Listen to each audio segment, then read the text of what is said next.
moi c'est Claire alias Au fil des Joubes ici sur YouTube et tout pareil sur Instagram. Je suis ravie de vous retrouver aujourd'hui pour une nouvelle vidéo. C'est vrai que ça fait un moment que j'ai pas tourné et ça fait également un moment que j'ai pas retrouvé le chemin de mes machines. Alors aujourd'hui, ben, ça sera pas un podcast couture parce que j'ai pas cousu, ni un haul tissu parce que j'ai pas craqué encore pour des tissus.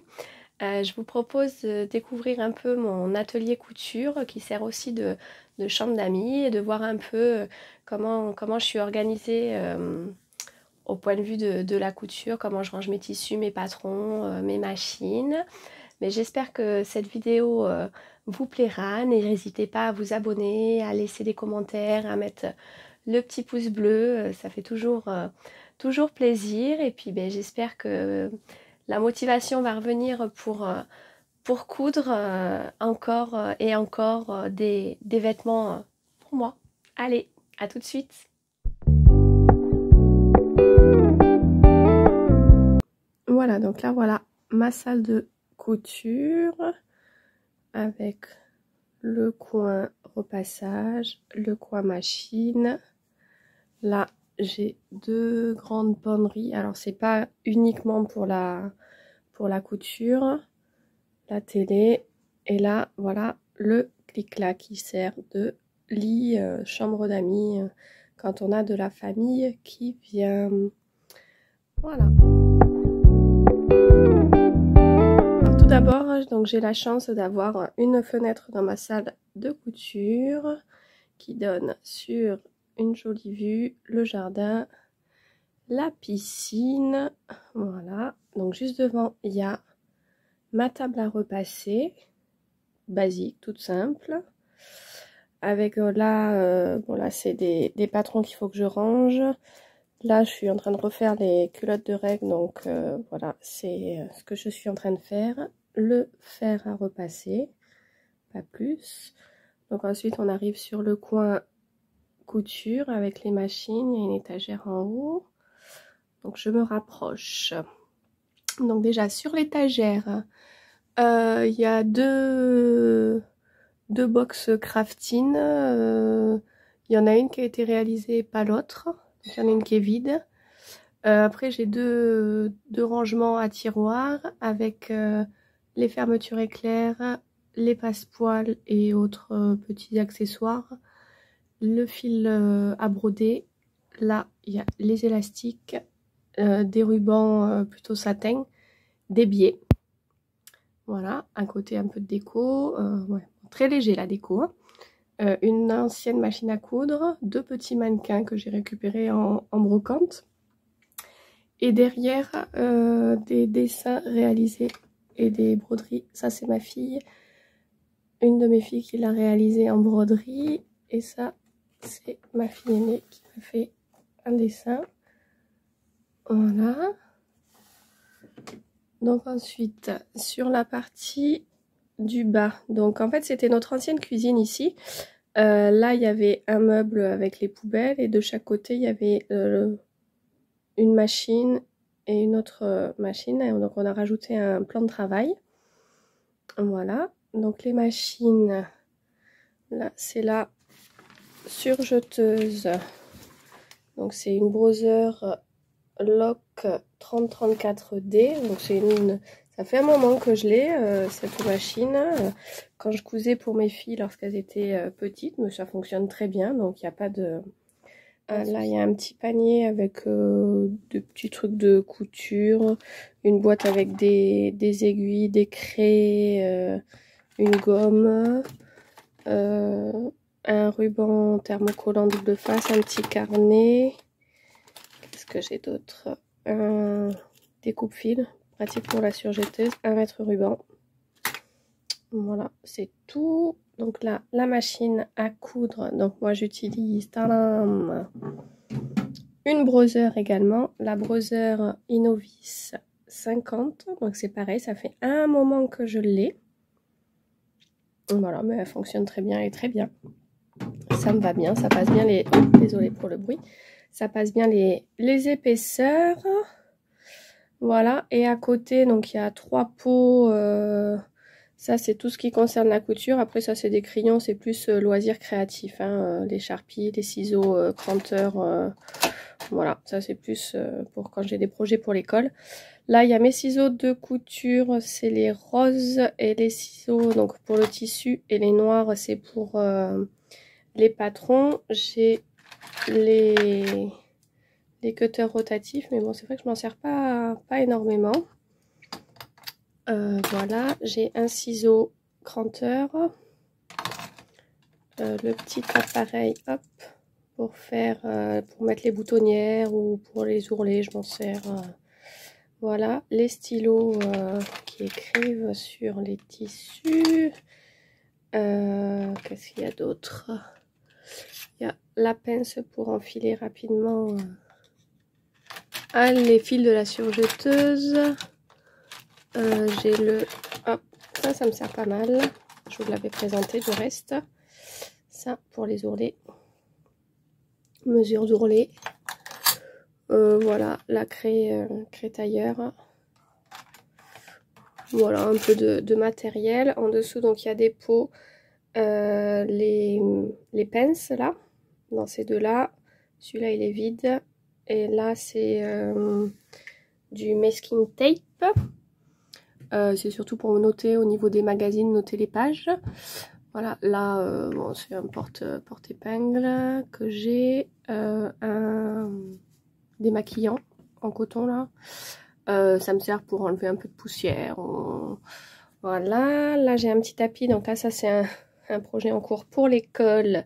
Je suis en train de réaliser une petite peluche Gloops. Voilà, bon, c'est pas terrible, mais voilà. Là, hop, j'ai encore du matériel de couture. Donc là, il y a fil noir, fil blanc, ce que j'utilise le plus, mes boîtes à canettes, mes épingles. Qu'est-ce qu'il y a d'autre? Mes étiquettes. Il doit y avoir les mètres rubans aussi. Là. Derrière. Après, qu'est-ce que j'ai? J'ai encore du thermocollant double face. De quoi écrire des petits post-it. Des épingles à nourrice. Bon, bref, du matériel de couture. Et dans la boîte en dessous, c'est plus tout ce qui concerne les machines. Il y a les aiguilles de machine, les pieds, les tournevis, voilà, tout le matériel qui est fourni avec les machines. Hop, on va fermer ça comme il faut. Voilà. Là, c'est quelque chose, c'est pour une collègue, c'est pour faire du tricotin. En fait, je vais vous insérer une petite photo. Je fais des prénoms en tricotin, donc le cercle, voilà, c'est pour ça. Elle m'a demandé, donc c'est tout mon matériel. En dessous, j'ai un petit meuble sur roulette qui se tire. Voilà, donc en bas, c'est toutes mes chutes. Vous voyez, c'est bien plein. Je sais pas, j'ai vu qu'il y avait des projets patchwork, des petites réalisations, donc peut-être que je vais essayer de les utiliser. Dans le carton, il faut que je trouve autre chose parce que c'est pas très joli. C'est mon matériel pour la lingerie. C'est le carton de Mercerie Extra, voilà, et dedans il y a aussi tous les soutifs. Il faut que je démonte que je récupère les élastiques et les bretelles, et voilà. Donc ça c'est là. Là, ici, je fais des sacs pour la bibliothèque, des sacs, des tote bags pour l'école. Donc c'est du tissu de récup en fait. Voilà. Là, c'est tout ce que je dois réparer, démonter, resserrer. Donc c'est aussi bien des vêtements cousus que des vêtements qu'il faut que je reprenne. Voilà. Le carton là derrière, c'est les chutes de ma bâche pour décalquer. Là, c'est mes futurs projets. Si ça vous intéresse que je vous les montre en vidéo, dites-le moi en commentaire. Là, il y a une viscose pour une blouse, une veste et une robe. Voilà, dites-moi si ça vous intéresse d'en savoir plus. Sinon, vous le verrez dans le prochain podcast que j'espère va arriver prochainement si je me remets à coudre. Voilà. Ensuite, on arrive sur le côté, donc avec les deux penderies. Là, j'ai une télé pour regarder les podcasts et les vidéos couture des copines. Voilà, donc qui est connectée, donc c'est nickel. Et qui sert également pour la chambre d'amis. J'ai un petit recoin où je mets tout mon matériel pour tourner. Ça, j'ai pas encore utilisé, on verra pour le prochain podcast. J'ai eu ça à mon anniversaire, j'espère que ça va être pas mal pour la luminosité. Et là, il y a un micro, les trépieds. Voilà, il n'y a pas grand chose. Le carton est plus grand que le matériel dont j'ai besoin. Donc, on passe à la partie tissu. Oui, il y en a beaucoup. Voilà, donc tout ça, c'est la partie tissu. En bas, c'est autre chose en fait, il n'y a pas grand chose, donc je vais me rapprocher. Donc il y a juste là deux coupons de jersey, le blanc et un gris. Voilà, et là la ouate de remplissage qui va servir du reste pour mon gloops. Là, vous voyez ma bâche plastique qui est stockée là. Je devrais mettre ça avec, c'est le papier de soie que j'utilisais précédemment, mais en fait j'aime pas ça. Voilà. Donc alors on arrive sur l'étage. Donc là vous voyez, ouais, aussi c'était notre ancienne cuisine. On avait un plan de travail là. Donc écarlé aussi. Bon, j'ai récupéré. Déco c'est pas extra, mais voilà, c'est utile. Donc là c'est mon ancienne machine Aldi qui marche très bien. Là-dedans, c'est mes fils. Il faudra que je trouve autre chose pour les mettre. Mes fils à coudre. Et mes fils ben voilà, qui servent mes bobines de fil. J'ai vu qu'il existait des supports en bois où on venait les piquer dessus. Je sais pas, je vais voir. Là, il y a un carton avec le croquet, un peu de ruban. Ça, c'est... Hop, je sors. C'est la dentelle... Vous voyez, un peu de dentelle, donc que j'ai récupéré en brocante, là que j'ai acheté. Voilà, donc il faut que je l'utilise. Donc c'est rangé dans une boîte en plastique. Hop, et dans un carton de papier, super. Voilà, là c'est donc au fond on a tout ce qui est entoilage, ouate, voilà. Différentes épaisseurs. Là, c'est mes cônes de surjeteuse. Donc, les blancs, les gris. Il doit y avoir des noirs, je pense. Et en dessous, il y a des cônes de... Hop, j'essaye de vous montrer. Des cônes de couleurs. Donc, j'ai un peu toutes les couleurs que j'avais achetées au tout début quand j'ai commencé la couture et que j'ai pas utilisées. Donc, je pense investir dans un repose-cône, en fait, pour coudre avec ma machine à coudre. Et hop, que je viendrai mettre là, voilà, pour coudre et pour utiliser ce fil, parce qu'il n'y a pas de raison. Voilà, la cachée, bah, c'est des livres de couture, donc couture plutôt enfant pour les filles, couture vintage. Il y a la notice d'utilisation de la machine, puis des livres créatifs en fait, du crochet, de la... Ouais, il y a des patrons là, mais c'est les patrons de ces livres là de Astrid Le Prevot. Voilà, que j'avais quand je cousais pour les filles. Là pareil, des anciens livres. Là on a une demi-étagère avec donc tout ce qui est boutons et pression. Voilà, si ça c'est du hop, ourlet thermocollant. J'ai trouvé ça. Ça, c'est une machine, je ne m'en suis jamais servi, une machine pour poser des strass. Parce que ça vaut. Voilà. Et on arrive sur la partie indécente des tissus. Faut que je me recule pour bien voir. Donc là, il y a tous les tissus jersey. Jersey noir et gris. Un relief. Voilà, là les jerseys de couleur, là les coupons de viscose, de popeline un peu plus épais là. Voilà. Donc là les tissus pour faire des pulls, des gilets, là les sweats et pulls et gilets aussi. Là c'est encore du jersey, du tissu, là c'est du tissu polo, plutôt de la maille polo.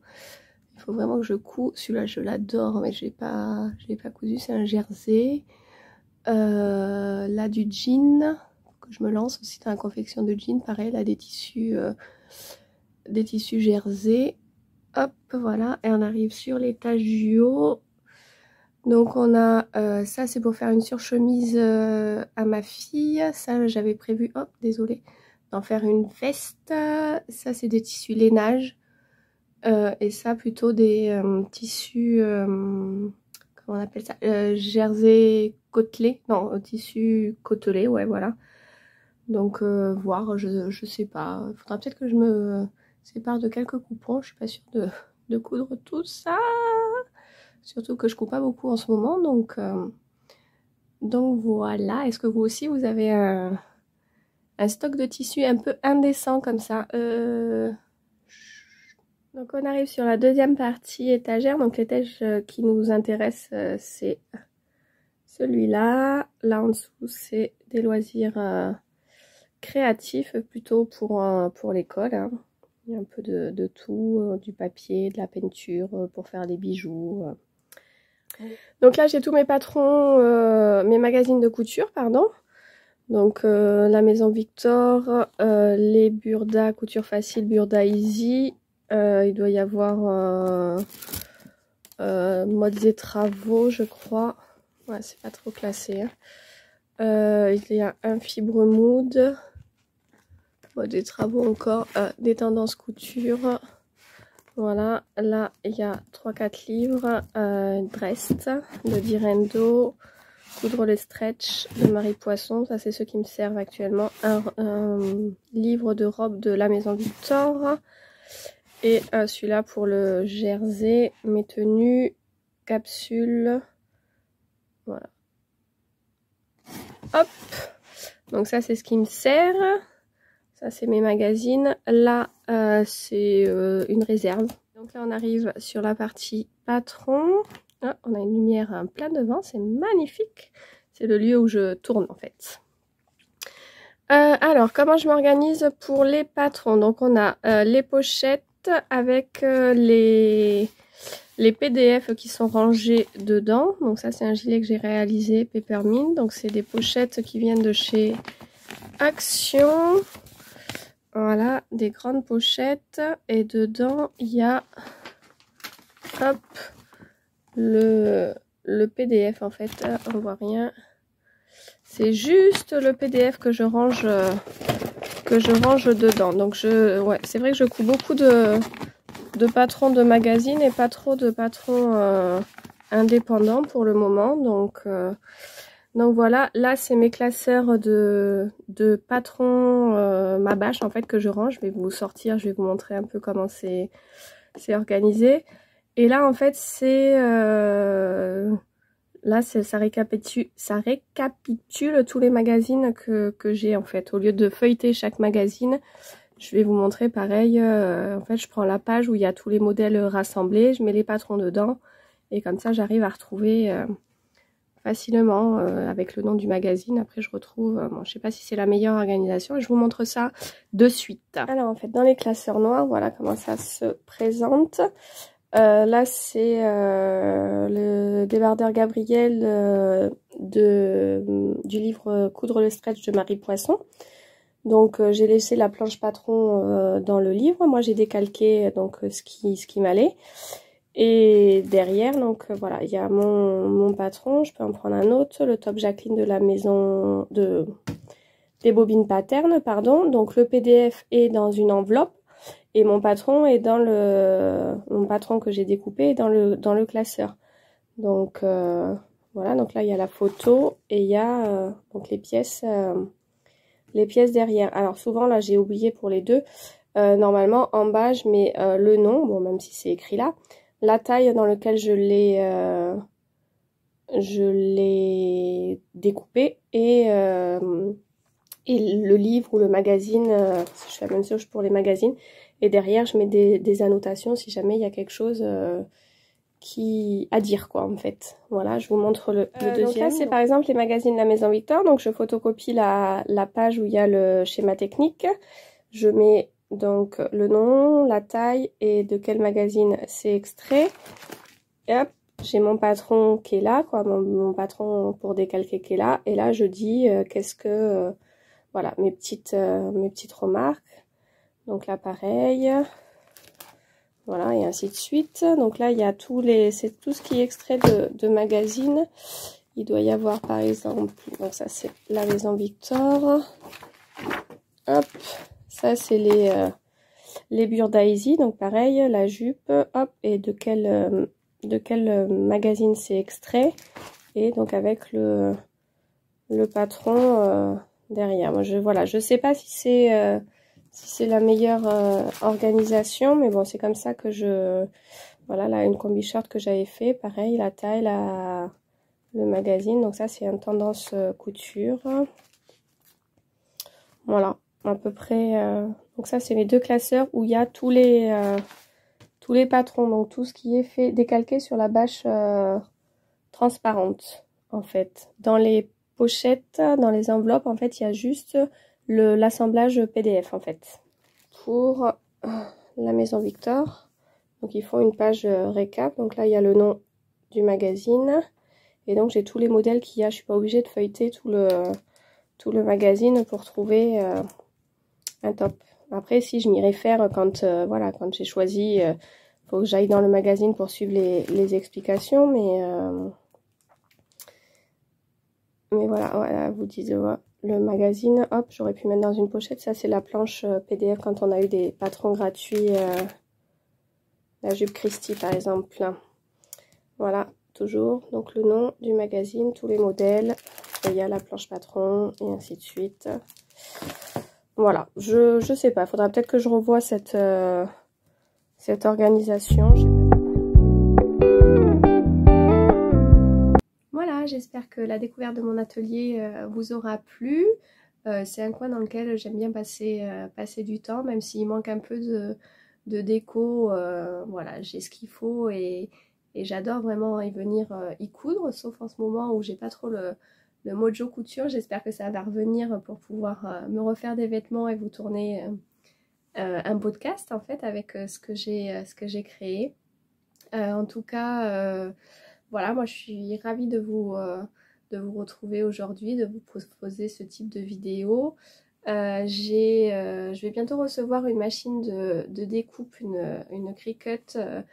N'hésitez pas à me dire si ça vous intéresse que je fasse un déballage en vidéo et que je réalise mon premier projet avec vous. Voilà, moi ça me ferait plaisir de le faire, voilà, de partager ça avec vous. Et puis on va essayer de se retrouver très prochainement, peut-être pour un podcast si j'arrive à coudre les quelques pièces là qui m'attendent.